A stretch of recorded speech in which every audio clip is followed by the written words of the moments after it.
Judgment is an interesting series. You hear about Yakuza all the time, but the spin-offs rarely garner the same amount of respect. There's a lot of reasons for that, newness for one, but I love seeing a different kind of open world project from this team, and was intrigued to the point where I wanted more. I've gotten it with Lost Judgement.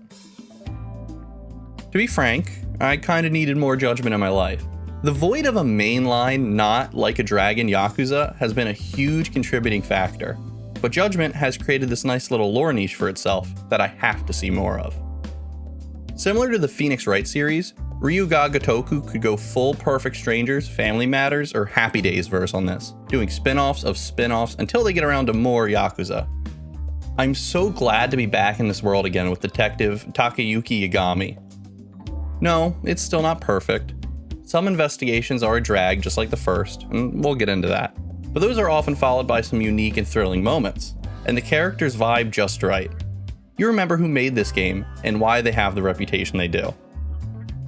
The greater narrative of Lost Judgement, which you can experience with dual audio, deals with a Yokohama building fire linked to a man accused of sexual harassment, and leads to a greater mystery. All the while, Yagami and his crew, mostly ex-Yakuza member Masaharu Kato, returning from the first game, investigate tangential crimes and other small-time cases. This is key. It's interesting how Lost Judgement is constantly shifting from the micro to the macro picture. One minute you're following somebody's boyfriend on a hunch, and the next you're embroiled in some bigger conspiracy. Then, minutes later, you're having a drink or talking about Peking duck to loosen up clientele. The sequel aims to open up Yagami more, beyond the very broody persona that dominated much of the first title. And for the most part, I think it succeeds. To reach that end, you're basically going to be doing the same thing as prior Judgment games, just punched up a bit mechanically, and with better pacing. Sneaking and stealth sequences, talking to people, taking photos as evidence, and of course, fighting are all at the forefront, amid countless side quests and silly activities like skateboarding. The main upgrade compared to the first game is that stealth and trailing are more relaxed this time around. While they could often be a pain originally, they come up less often. And you have a little more to do during them, like taking photos at key moments with parameters. There's still a huge emphasis on combat, which is mostly straightforward and fun, drawing upon systems of the first game, which placed an emphasis on simplicity and style. You'll swap to the crane stance for crowds, tiger for one-on-one, snake for anti-weapon tech.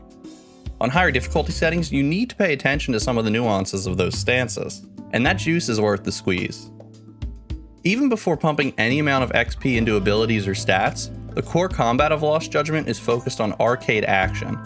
The stances are incredibly flashy, as the coloring of each not only looks cool, but it very clearly tells you at a glance what style you're using. The entire adherence to this gimmick also ensures that there's a good amount of variety too, with one-on-one bouts, group fights, and backlot brawls with items. The EX system and contextual abilities, like slamming people into walls or stomping them while they're down, are cinematic as hell and provide just the right amount of silliness without going too over the top. While Judgment as a whole might look too serious for its own good, the more you peel back, the more comfortable it gets. One of the big reasons Lost Judgement truly sings, just like its predecessor, is the open world. I know, it's a bit cliche to say, but the landscapes really are a few of the primary characters in Lost Judgement. Kamurocho and Izeki and Jinsho are a blast to walk around in. Ryuga Gotoku Studio once went outside of their Tokyo-based development house and did work on recreating the city, with authentic knickknacks like Boss Coffee and Suntory Tea. I've spent hours in this game just strolling around, either on foot or on the skateboard you get several hours in. With Lost Judgement, it's really easy to lose track of time. Not only is it fun to get lost, but there's over 600 shop missions, essentially achievements, and school storylines, which I won't spoil because a few of them are really fun. Plus, there's countless activities like batting cages, UFO catchers, and darts to screw around with. And of course, there's video games. Motor Raid, Super Hang-On, Fantasy Zone, and Space Harrier are the headliners. Oh, and that's not counting Virtua Fighter 5 Final Showdown, Fighting Vipers, and Sonic the Fighters, which are all playable from the very start on the main menu with 2 players. The spirit of Shenmue lives on in series like Yakuza and Judgment. Judgment may have been an acquired taste in many ways, but but the sequel makes some of that bitterness go down easier. Given that you can basically dive in here and feel sufficiently caught up with the new case as the focus, it's for the best. I really hope we haven't seen the last of this sub-series, because the creators seem to really care about it.